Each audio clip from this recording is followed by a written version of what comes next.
Hi and welcome back to another tutorial. So for today we're going to look at wolf feet and paws. So this is something I've struggled with for a long time, so I thought it would be a really nifty tutorial to do for you today. So dog paws and wolf paws are quite similar, so you can kind of apply this, structure to dog paws as well. So we're going to start off with a very simple side-on drawing of a wolf paw. So whilst I'll go through it now, but whilst lots of dogs are very tippy-toed, you'll find that wolves are kind of much more plantar. They've got quite flat paws, but we'll go through the whole thing now. So I always start off with where the wrist is going to be. We're going to do a front paw first. So I always put the wrist in here. This is where everything will pivot off of, so the toes will come down here, and then the wrist and the foreleg will come up kind of that way. So here's where the wrist is going to be. Now, it depends on how your wolf or dog is standing, but we'll go through a very just general standing up pose for this paw. Toes will kind of come down at this angle. This is where you'll find there's a little nubbin of kind of hard tissue here, so that's where this is basically this part of the dog's or the wolf's foot, is this little bit of tissue here. Now if we're looking at the inside of the wolf's paw, you'll see the fifth joint. So we'll have our toes, the main toes, coming down here in a minute. So I'm just going to flesh them in. We'll give a very light kind of area for where the toes are going to be. But you'll also see from the inside of the paw the fifth joint. So I tend to put this in here. This is our dew claw. I'll just pop that in there so we've got a reference for it later. This is basically the thumb. It doesn't do much, but it's there as a kind of extra bit of grip. It's, it has some purpose, but other than that it's just pretty vestigial. It's not quite like our opposable thumb, but this is where the thumb joint is essentially. So we've got our wrist, we've got our kind of the palm, as it were. This is where this comes down here. Now this is where the main pad of the paw will be. So this bit is what this part is on our hand. So the bit that touches the ground, so when you look at a wolf's paw, you'll see the toes, or rather politely known as toe beans, will be like in this kind of layout. This bit here are the toe beans that will be visible on basically most paws. And then the knuckles will be themselves tucked away, usually fur here, and then the main pad is this bit here. So what I'm going to do is I'm just going to lightly put in where the middle toes are. We won't see all of the toes from this angle, but we'll see the edges of where the middle toes are, which will be kind of this knuckle here, and then there'll be another toe that comes in here that will essentially be this here. So this is the kind of angle that we're looking at. We won't see all of the toes, but we'll see at least these two from this angle. So what I'm going to do, so I'm just going to block in where these toes are. Usually I tend to do like a kind of a triangle shape. It can be a sort of a funny rectangle shape, whatever you're thinking, but this kind of angular shape here. And then you can see the other toe, it's the same kind of shape, but it's obviously being masked slightly by this one, but we'll do that in here, making sure you leave a little bit at the front, kind of slightly lifted, because this is where the pads are. So we've got where the toes kind of sit. I wouldn't worry about kind of adding any detail to pretend that there's some other toes here. You could just draw a light line, but we're not going to worry about that. So you've got, this is this first knuckle, I think around here. I think this is where one joint is here, then it kind of goes up to this knuckle, and then it goes up, and you can try to draw a line here for where these bones are here. Just kind of getting an idea for where they sit. So they go up to this wrist, and you've got this knuckle here. So what I also like to do is, because obviously there's a fold of where the joints are, kind of go up a bit here. You can draw this down here. So what we've got here on this lower bit here is where the pad is. It's a lot squishier than the rest of the foot, so we can draw it in being kind of curved, just emphasizing that this is something squishy is touching the floor. You can kind of round this off here as well. Obviously it depends on what angle you're looking at, but you might see the actual pad itself past the fur. So I'm just going to draw ever so slightly, more sketchy, fluffy line here to imply that there's some fur here and that this bit below is the pad. You can do the same on this toe. I'm going to sketch in where the claw itself will be. Obviously, like unlike cats, dogs can't retract their claws, so their claws are pretty much always visible. Most of the time, the claws don't touch the floor. If they're just stood there, there's no real reason for the claws to touch the floor. The claws are like extra grip. So I'm just going to sketch in, it's roughly in the middle where this knuckle is. This is essentially the fingernail, so it's attached to the first joint here. Obviously we can't really see the joint because we were just doing it from the outside of the skin, but the joint would basically be here. And we've got another knuckle here. Very lightly put it in just for your reference. You can use this kind of idea of where the knuckles will go to be able to flesh out, so a bit more concave here, knuckles harder here, a bit of concave, like that. So I've just popped in this claw here. And again, so the claw is kind of on the edge of where the finger is, and you can sketch in where there'd be some fur, and underneath be where our pad is. And it'll be the same again for this other toe. So we can sketch in where the claw is. Again, no need for it to touch the ground at this pose. Obviously if the wolf is going downhill or the wolf is climbing, the claws may, dig into the substrate, but in this one he's just stood there, so we've got no reason to draw the claws touching the ground. So again, slightly concave here with the digit, and the digit kind of curves around with all the soft tissue. And we'll bring that in here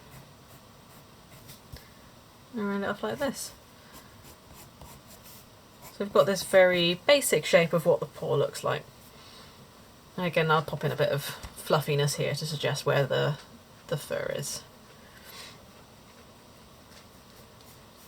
Right, so for this dew claw, it's pretty much the same again, but just much smaller. So there is a tiny bit of pad here, very tiny bit, and then there'll be a claw that comes down, like so. This is very basic side-on view of a canine paw, I guess.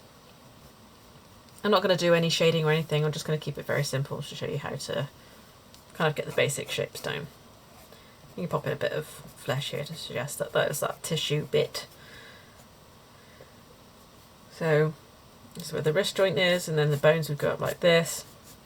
So I always suggest, like, I'm just showing you very basic how to draw, not doing extravagant detail on anatomy. But I do recommend getting some anatomy books if you can, and drawing from references while you're still learning. So it's a very simple side-on view of the front paw. Now we'll take a look at the back paw.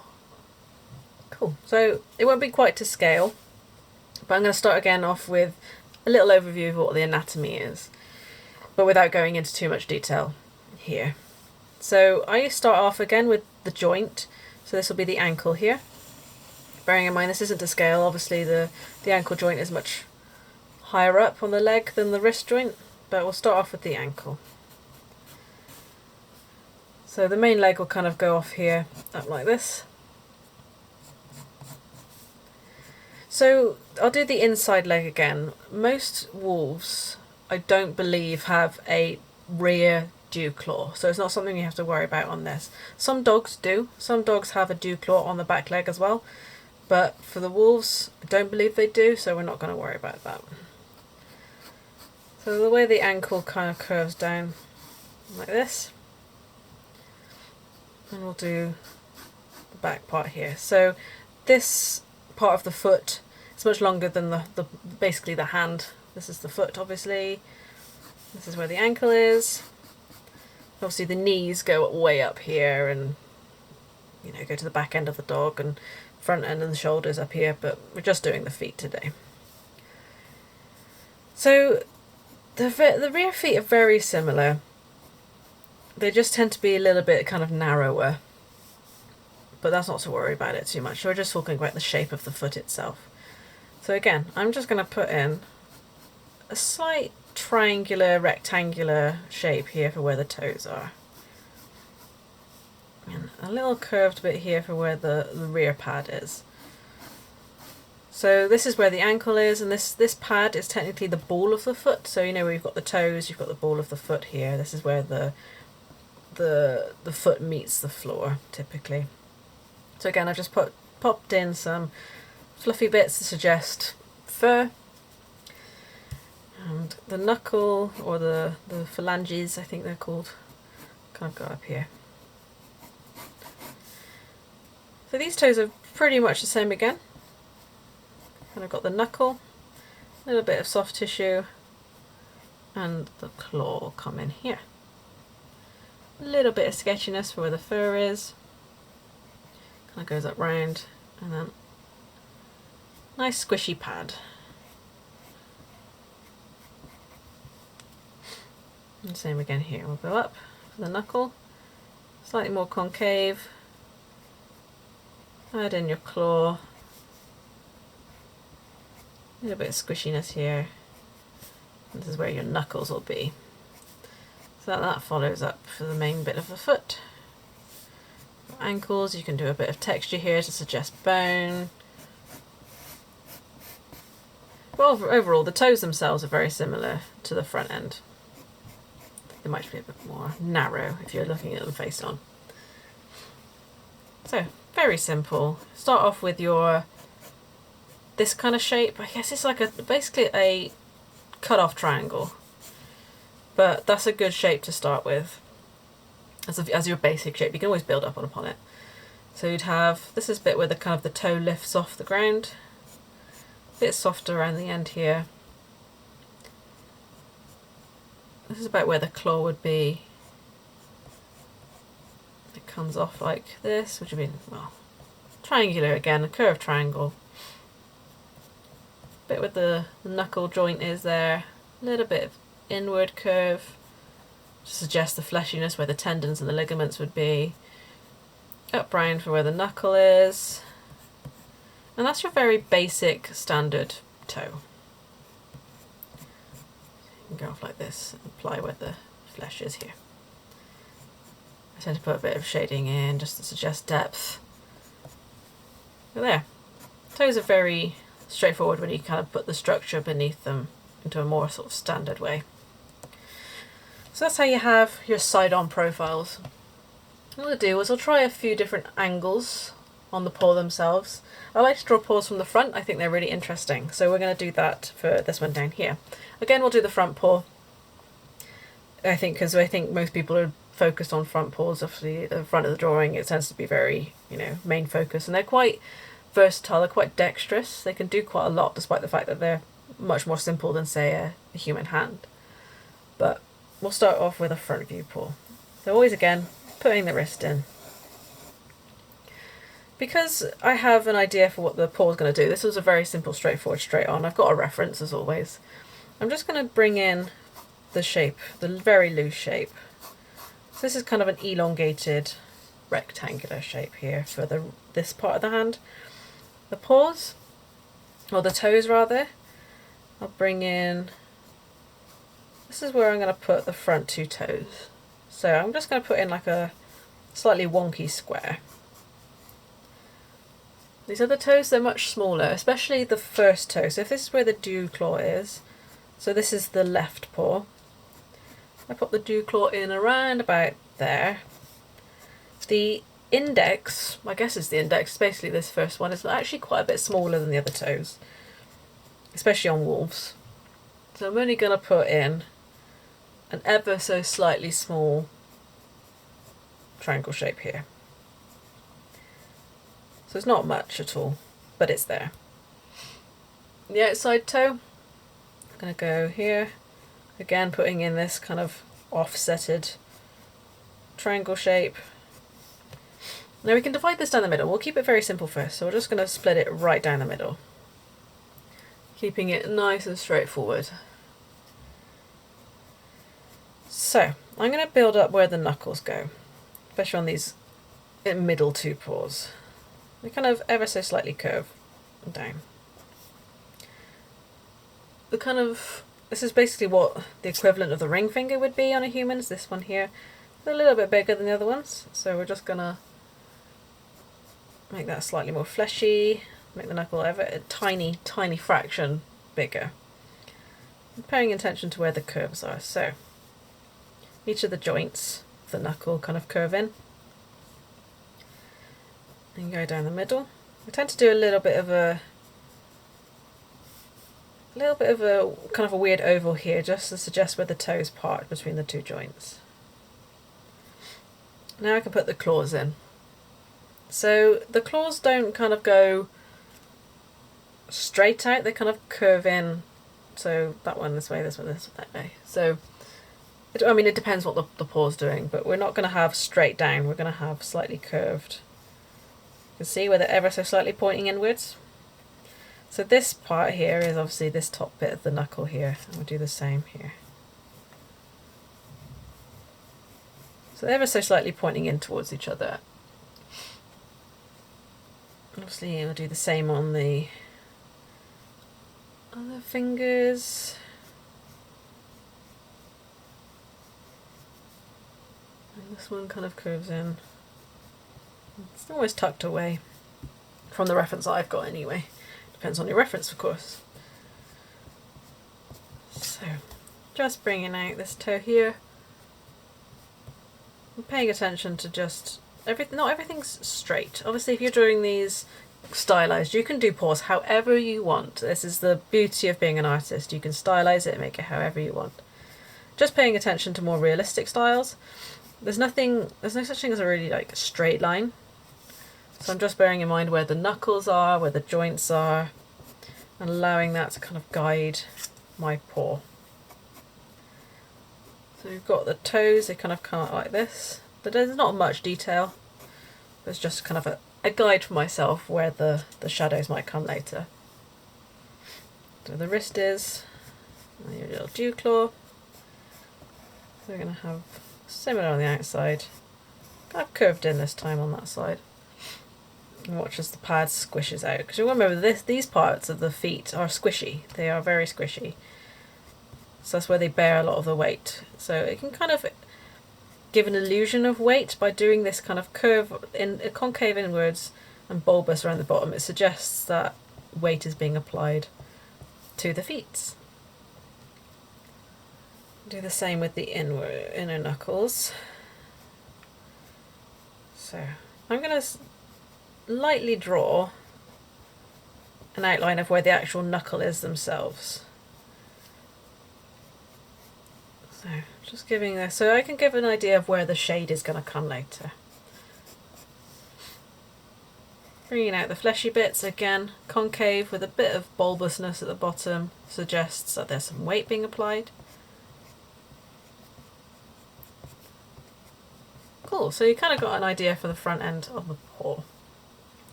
I'm going to bring in a bit of the fur line here because I think it really adds to the depth, especially of the knuckle bits where the fur doesn't. The fur kind of lies against the claws themselves. And depending on what angle you're looking at, you can actually see some of the pad from the front hand side of the paw as well. So I'm going to make sure that some of the pad is visible beneath the fur. Drawing my claws.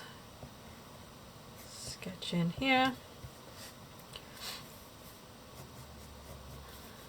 Do the same for our little toes. A little bit of fur. Knuckle here, claw here, sorry. Claw. And ever so slight emphasis on the shape of that knuckle. So that's your front angle. So I'm going to pop in some shading here. just to give you a better idea of depth and where the shadows fall. So this is where the digits each lie against each other, so I'm trying to add a bit of depth by adding in some shadow here. Now the wrist itself is kind of just in front of the toes, so I might even just draw a bit of a line here, add in a bit of shadow.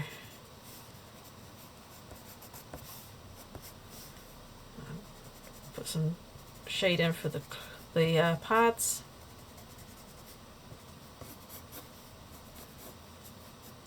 Then you have a very simple structure for your front claw. Fabulous. So, I think that one's pretty good, it's pretty easy. So again, when you're doing toes, you're just bearing in mind that the basic shape really is just a kind of wonky rectangle. You can draw in the claw, and you just build up around that shape to get your toe shape. Add a bit of fluff. So always turn these things that might seem really, well, that seems kind of complicated, but when you break it down, it's really just a wonky rectangle that you can then add detail to. See? Obviously, depending on what your style is, you can do however you want. I tend to do rectangles, but you could do a little oval shape, just like that.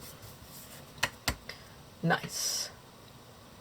Cool, so what we're going to do is I'm going to draw sort of a more top-down view of a paw. So this paw is probably, say the paw's resting like this. I'm just going to draw it from the top view. So again, keep it simple, start with the wrist. So we have an idea of where the wrist is going to go, we can build up from the foot, build up the foot from there. And keep this kind of relaxed rectangle shape here. You can throw in where the dew claw is going to be, you can put up a little circle, whatever you feel like works for you. I'm just going to put a little circle, an idea for where the dew claw is going to be. So this is going to be a front paw again. I'll just put a line down where the middle is, roughly. And another line here where the outside toes are. It just gives you a very basic guide, which makes your life a little bit easier. Now, when the toes are relaxed, they're much kind of longer than these. These are putting a lot of weight on, so they kind of crumple up a little bit. But when they're relaxed, you can get away with quite a long oval shape. So instead of your squashed rectangles, it can be a long ovally shape here. Because this is a top view, you're probably not going to be able to see the pads, so we'll take that into account when we're drawing the toes in detail later. So keeping the inside of the toe quite straight, down to the bulbousy bit, and then this bit can be kind of curved where the fingers, where the outside of the toes are, much like here, kind of curved. And then this one can be quite round, with a nice and relaxed toes, so there's no weight bearing, they're just resting. So again, the claws, they're not touching anything, especially if they're super relaxed, so they're just going to be straight off, lifted, kind of pointing inwards as before, ever so slightly. And the outward toes can kind of be nice and relaxed. So we've got a very basic structure here. When the toes are relaxed, they're super separated, so you can put quite a lot of depth and shadow in there because the toes are barely touching. So I'm just going to throw in a bit of shade there. Lots of fluff here because it's a nice fluffy paw. So this is where the toe gap is, but the foot itself can kind of go, or the digits themselves have a bit of shadow up here. Next we're going to draw this outline, so we're going to have the knuckle, again with the pad, but it's not going to be as kind of squashed as that one because there's no weight on it, so we're just going to have a nice long toe here. Again, lots of fur, and we'll pop in where the claw is. Top view, so we just put some fur over the top. outside paw, outside claw rather, so you can go like this, curve it in. You've got the knuckle here, super relaxed claw. You can't see any pads because we're looking down from the top here. So, some fur in here, round.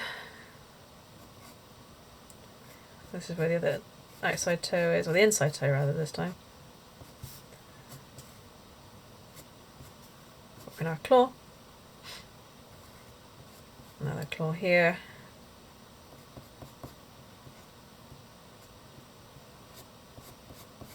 Toe. Kind of goes off like this, and then we'll just pop in a claw here for our little dew claw. And because it's relaxed, there's no need for it to kind of bulbously poke out. You can have it just quite straight here, quite relaxed. So again, I'm just going to throw in some very loose guidelines for where the knuckles end. And I can just throw in a bit of shading, very light shading. That's where the wrist is. So, nice and relaxed. Nice and relaxed top view.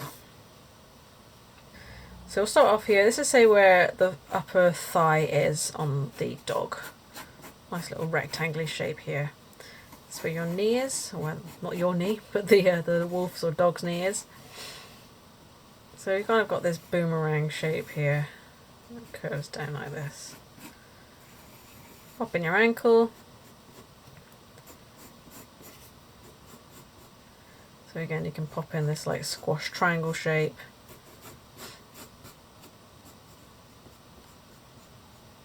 And it becomes much more straightforward to be able to put the style on it as well, because if you've got your own version of drawing something, you can kind of play with it at this point. But I would suggest practicing a realistic version of the foot beforehand. Pop in the claws. Oh, this is where the ankle is. Knee, put some fur in. Hip. But that's it. This is a very kind of standard, very simplified version of drawing dog's legs. Perhaps in the future I'll do another tutorial on sort of more dynamic poses, but definitely bear in mind that you can turn most of these things into a much more simplified version of that shape. I mean, look at the toes again. Most toes are that kind of structure from the front view, and even from the side view. It's very similar, isn't it? It's that kind of slope there, go across the top, slope down, go across the bottom. So definitely use that kind of shape if you're building up toes. If you want to build them up together, you can do, say this is the front paw. Nice, this is the entire paw. And you've got some toes that come in like this. And some smaller toes. And you can put the claws in like that. So it's a very straightforward, simple way of building up the foot there. So again, I'll do it again. So we've got the wrist, got the front view of the paw. You pop in some toes.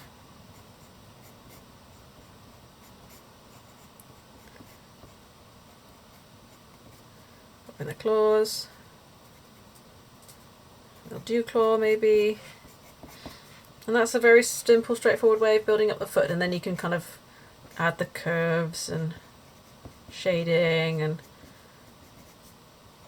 toe pads.